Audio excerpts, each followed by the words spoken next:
नमस्कार दोस्तों, स्वागत है आप सभी का। कैसे हैं आप सभी? उम्मीद करता हूं सभी अच्छे होंगे और अपनी तैयारी को सुचारू रूप से कर रहे होंगे। और आज से हम करने वाले हैं मैथ्स पेडागोजी में शिक्षण विधियां, जो रीट लेवल फर्स्ट व सेकंड के अलावा सीटेट, डीएसएसबी और टेट में पीआरटी के साथ साथ टीजीटी, पीजीटी के लिए भी काफ़ी इम्पोर्टेंट रहने वाला है। तो सबसे पहले बात कर लेते हैं कि हमें कौन कौन सी विधियों का अध्ययन करना है। तो यहाँ हम दो प्रकार की विधियों का अध्ययन करेंगे।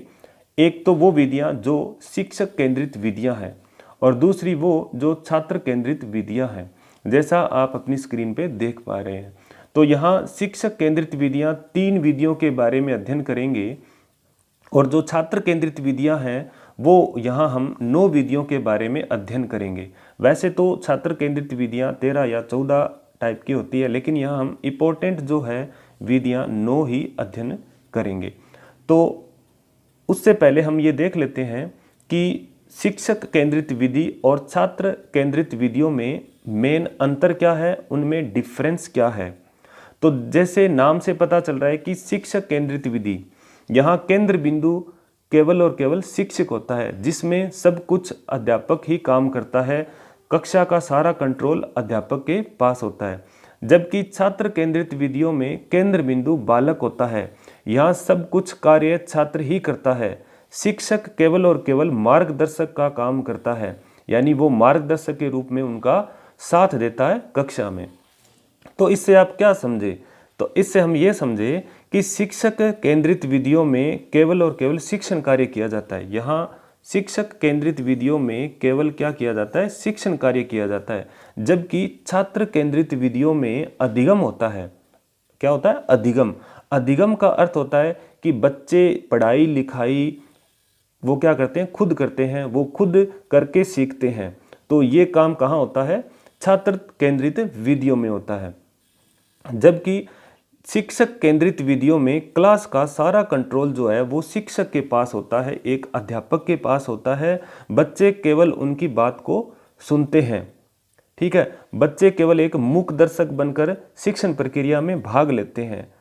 हालांकि वो सक्रिय रहते हैं, लेकिन क्या करते हैं? मूक दर्शक बनकर उनकी सारी बात को सुनते हैं। किनकी? शिक्षक की बात को सुनते हैं। तो ये मेन डिफरेंस है शिक्षक केंद्रित विधि और छात्र केंद्रित विधियों में। तो चलिए स्टार्ट करते हैं। शिक्षक केंद्रित विधियों में सबसे पहले व्याख्यान विधि, लेक्चर मेथड क्या होती है, फिर उसकी विशेषताएं क्या है और उसके दोष क्या है। तो देखिएगा, व्याख्यान विधि, जिसे लेक्चर मेथड भी कहा जाता है, यह शिक्षण की सबसे प्राचीन विधि है। तो सबसे पहला क्वेश्चन ही ये बन गया कि शिक्षण की सबसे प्राचीन विधि कौन सी है? तो वो है व्याख्यान विधि। क्योंकि पहले ज़माने में जो ऋषि मुनि है वो अपने बालकों को, अपने शिष्यों को ज्ञान प्रदान करते थे। तो बालक जो शिष्य है वो ज़मीन पर बैठ जाते थे और अपने टीचर की बात को, अपने गुरुजी की बात को सुनते थे, उनसे ज्ञान अर्जित करते थे। और जो ऋषि मुनि है वो बालकों को ज्ञान प्रदान करते थे। तो ये प्राचीन विधि है, पहले से चलती आ रही है।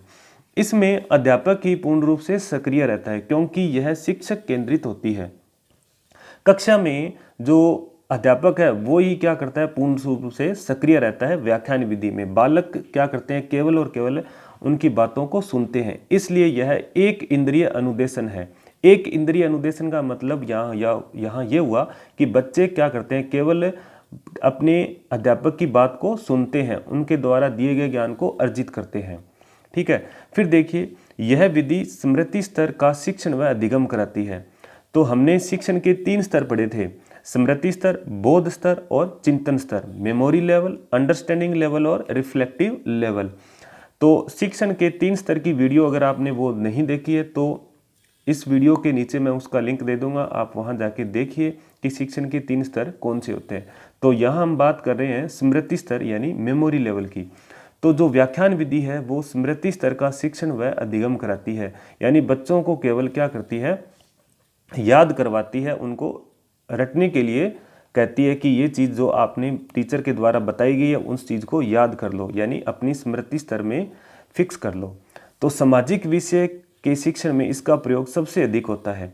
यानी व्याख्यान विधि जो है वो सबसे ज़्यादा प्रयोग कौन से विषय में की जाती है? सामाजिक विषय का जो शिक्षण है उसमें सबसे ज़्यादा प्रयोग होता है व्याख्यान विधि में, जबकि जो साइंस है, जो मैथ है, उसमें व्याख्यान विधि का बहुत ही कम प्रयोग किया जाता है, क्योंकि सामाजिक विषय में समाज के बारे में बताया जाता है, इसलिए व्याख्यान विधि का सबसे ज़्यादा जो प्रयोग होता है वो सामाजिक विषय के शिक्षण के लिए किया जाता है।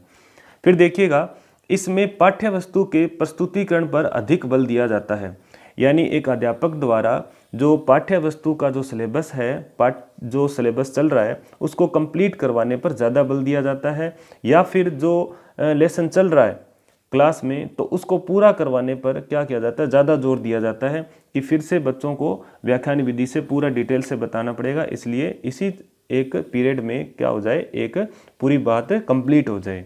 तो यहाँ यही हुआ कि पाठ्य वस्तु के प्रस्तुतिकरण पर बल अधिक दिया जाता है, किसमें? व्याख्यान विधि में। इसमें शिक्षक को अधिक क्रियाशील रहना पड़ता है, तो इसमें क्रियाशील अध्यापक ही रहेगा, छात्र क्या करेंगे? केवल बात को सुनेंगे, छात्र को नहीं।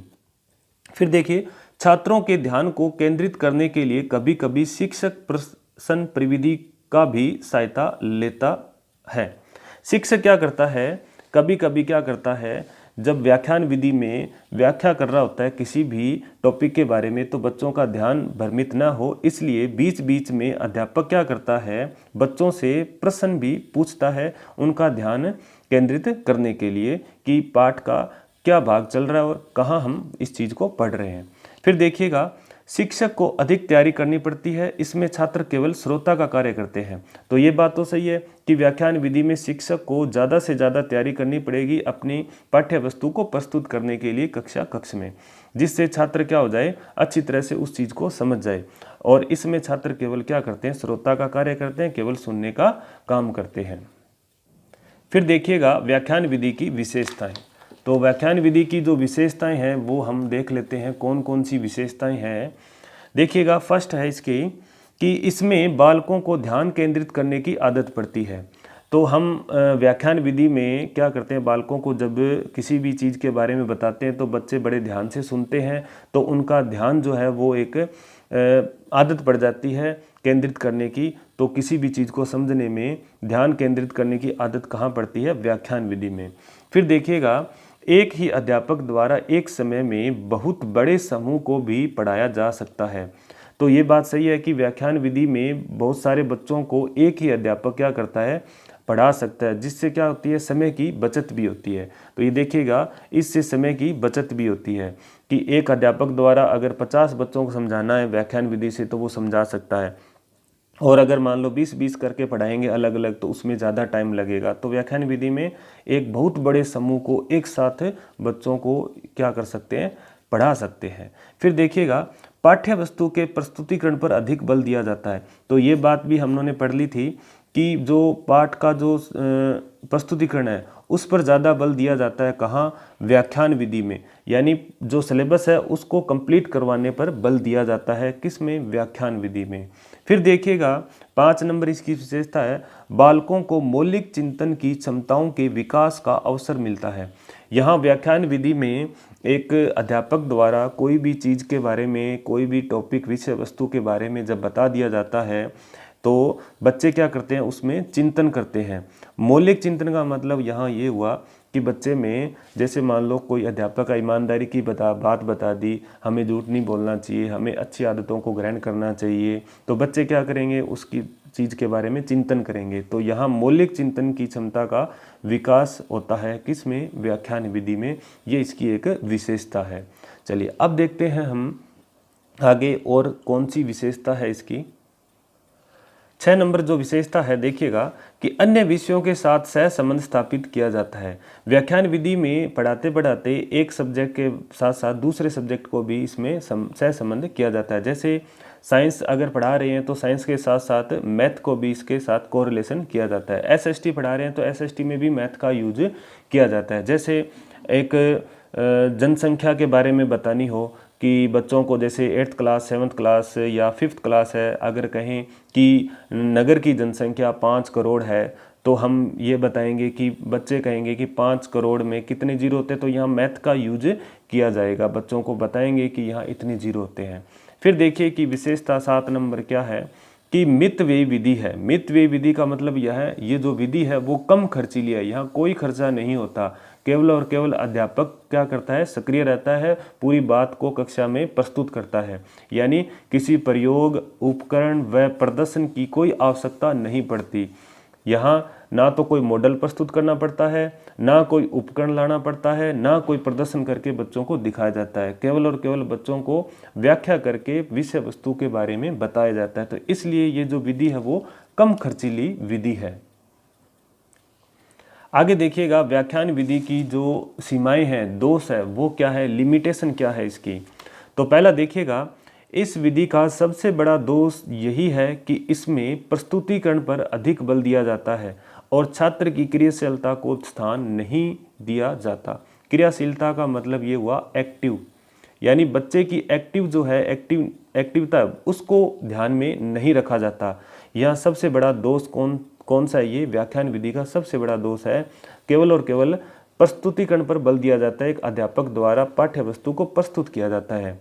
फिर देखिएगा 2 नंबर इसका कौन सा लिमिटेशन है, कौन सा दोष है, इस विधि का प्रयोग उच्च कक्षाओं में ही किया जा सकता है, प्राथमिक कक्षाओं के लिए इसका कोई महत्व नहीं है। यानी अगर LKG first second third class जो है उसको अगर व्याख्यान विधि में अगर जैसे मान लो मैथ पढ़ानी है, 1 2 3 बताना है, तो अगर 1 2 3 बोलेंगे बच्चों को कि 1 2 3 को, तो बच्चों को समझ नहीं आएगा कि 1 कौन सा होता है, 2 कौन सा होता है, क्या कबूतर क्या होता है, ख खरगोश क्या होता है, तो व्याख्यान विधि से नहीं बता सकते।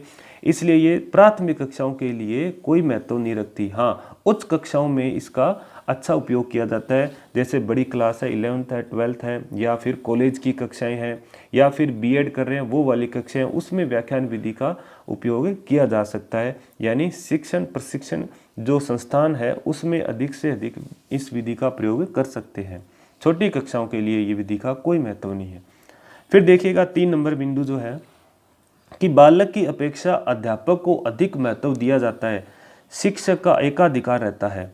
ये बात तो सही है कि इसमें जो व्याख्यान विधि है उसमें बालक के अलावा अध्यापक को ज़्यादा महत्व दिया जाता है, क्योंकि जो कक्ष है उसमें एकाधिकार किसका रहता है, यानी पूरी क्लास का कंट्रोल किसके पास होता है, अध्यापक के पास होता है।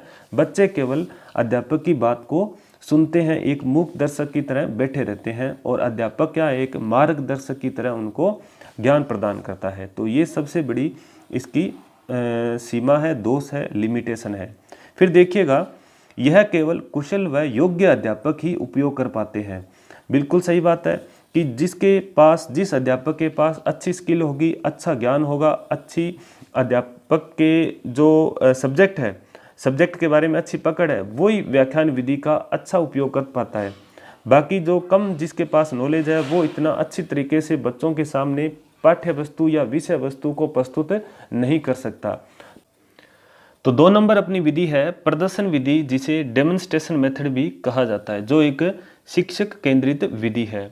यह विधि जो है वो देखो, सुनो व समझो के सिद्धांत पर आधारित है।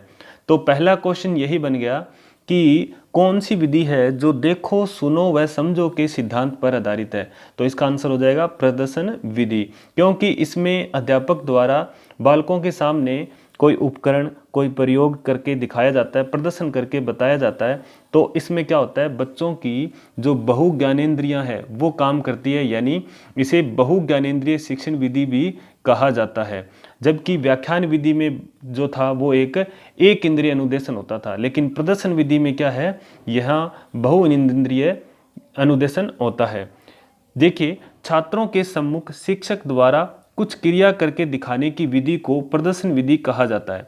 तो यहाँ देखिए, फिर से देखिए, छात्रों के सामने शिक्षक द्वारा कुछ क्रिया करके दिखाने की विधि को प्रदर्शन विधि कहा जाता है। यानी कोई भी चार्ट है, कोई मॉडल है, कोई गणित का कंपास से कोई चित्र बनाना है या वर्त बनाना है, तो उनके सामने प्रदर्शन करके बताया जाता है, यानी उनके सामने प्रत्यक्ष रूप से उस चीज़ को करा के बताया जाता है। तो वो क्या हो जाएगी, एक प्रदर्शन विधि हो जाएगी। तो इस विधि में शिक्षक कक्षा के सामने प्रयोग करता है या किसी उपकरण को संचालित करता है। सभी छात्र रुचि के साथ प्रत्येक क्रिया को देखते हैं। बच्चे क्या करते हैं, जब अध्यापक कोई उपकरण या किसी वस्तु के माध्यम से बच्चों को समझाना चाहता है, उनको प्रदर्शन करके दिखाना चाहता है, तो बच्चे उस चीज़ में क्या करते हैं, रुचि लेते हैं और उस चीज़ को देखते हैं, फिर सुनते हैं, फिर उसको समझते हैं। यानी ये देखो सुनो व समझो के सिद्धांत पर आधारित है। यानी शिक्षक जो भी कुछ बोलता है तथा छात्र उन्हें सुनते हैं। यानी जो भी कुछ बोलता है तो उसको क्या करते हैं, छात्र सुनते हैं तथा चीज़ों को उनके वास्तविक रूप में देखते हैं। यानी जैसे कंपास हो गया तो बच्चों को वास्तविक रूप से पता चल जाएगा कि ये कंपास है, ये डिवाइडर है, ये डी है, इसमें एंगल कैसे मेजरमेंट किया जाता है। डी को भी प्रदर्शन करके बता सकते हैं गणित के सब्जेक्ट में। बीच बीच में छात्रों का सहयोग भी लिया जाता है। यानी बीच बीच में छात्रों से भी पूछा जाता है जो प्रदर्शन कर रहे हैं उसके बारे में कि ये जो आप समझ रहे हो इसको आगे कैसे और क्वेश्चनों में यूज कर सकते हैं। इस प्रकार छात्रों की ज्ञानेंद्रियां क्रियाशील रहती है। यानी बच्चों की जो ज्ञानेंद्रियां हैं वो सारी क्या रहती है, क्रियाशील रहती है। आंखों से वो देखते हैं, कानों से वो सुनते हैं, हाथों के द्वारा वो जो मॉडल है या चार्ट है उसको करके देखते हैं, फिर उस चीज़ को समझते हैं, जिससे ज्ञान अधिक स्थायी होता है। तो उससे ज्ञान क्या हो जाता है, अधिक स्थायी होता है। पूरा स्थायी तो नहीं होता लेकिन कुछ हद तक स्थायी होता है व्याख्यान विधि की अपेक्षा प्रदर्शन विधि में। तो ये था प्रदर्शन विधि का अर्थ जो आपको मैंने समझाया। अब देखिए, अपने देखते हैं अच्छा जो प्रदर्शन होगा उस विधि का गुण क्या होगा। तो ये देख लेते हैं। सबसे पहले देखिएगा कि यह विधि मनोवैज्ञानिक है। क्या है, यह विधि अधिक मनोवैज्ञानिक है। मनोवैज्ञानिक का मतलब ये हुआ कि जो विधि है वो उसका जो केंद्र बिंदु होगा वो क्या होगा, बच्चा होगा। यानी बच्चे में रुचि होगी, वो अपनी रुचि के अनुसार उस चीज़ को समझेगा। तो ये एक मनोवैज्ञानिक विधि है। 2 नंबर देखिए क्या है, इस विधि से छात्रों की जिज्ञासा व रचनात्मकता को संतुष्टि मिलती है। यानी बच्चों को जिस उपकरण के बारे में बता रहे हैं उसमें जिज्ञासा रहती है या फिर उसको उसी चीज़ में करने की क्या रहती है, रचनात्मकता की संतुष्टि मिलती है। वो बच्चा घर पे जाके उस चीज़ को करेगा कि हमने ये आज प्रदर्शन किया था तो उस चीज़ को हम दैनिक जीवन में कैसे अपने उसको यूज कर सकते हैं। फिर देखिए कि इसमें सभी विद्यार्थी एक सा उपकरण, प्रक्रिया और प्रविधि को देखते हैं। यानी बच्चों के सामने एक अध्यापक द्वारा उपकरण या कोई वस्तु या कोई चार्ट प्रस्तुत किया जाता है तो वो क्या होता है, सभी बच्चों के लिए एक जैसा होता है, अलग अलग बच्चों के लिए अलग अलग नहीं होता। यानी पूरी क्लास के लिए एक जैसा होता है। तो ये इस विधि का सबसे बड़ा अच्छा क्या है, एक गुण है। फिर देखिएगा कि इस विधि से मनोशारीरिक विकास की पहल की जाती है। मनोशारीरिक विकास की क्या की जाती है, पहल की जाती है।